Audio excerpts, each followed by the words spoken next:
It's what we don't see that is perhaps most chilling.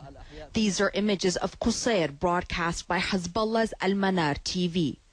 Rebel fighters and activists tell us there were thousands of residents who were unable to flee as government forces backed by Hezbollah's fighters took over the key town. It is a battle that Bashar al-Assad's forces arguably could not have won alone.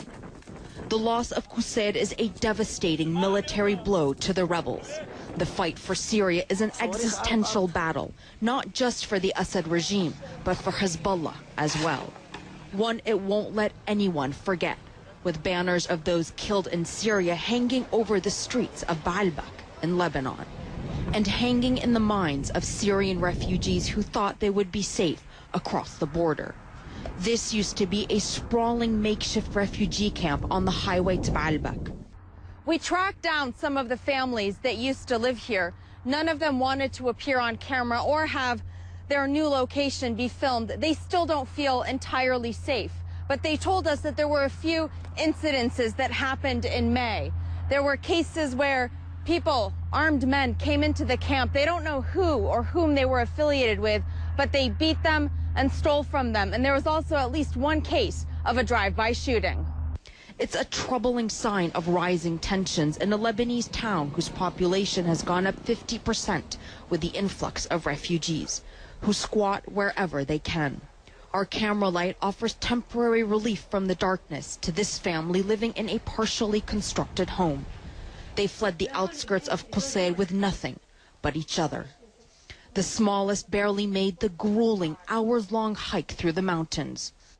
Ammoun al-Nasir, the children's mother, tells us her son implored her to go back, saying he wanted to throw himself off the mountain, that he was going to die.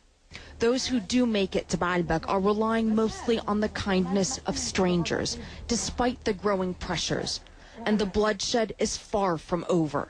Hezbollah's fighters are positioned outside the Syrian capital, where fighting has already driven people out. Abdo is still so consumed by fear, she begs us not to reveal her identity. She was holding her 3-year-old grandson when their home was hit.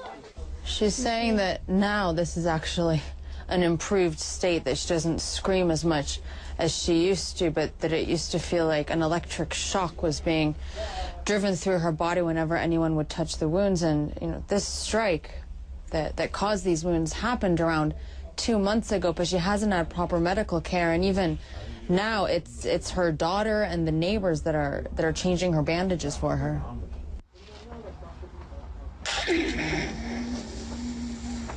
Covering her face and her tears, she rocks back and forth.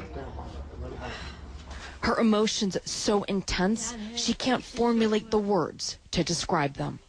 Arwa Damon, CNN, Baalbek, Lebanon.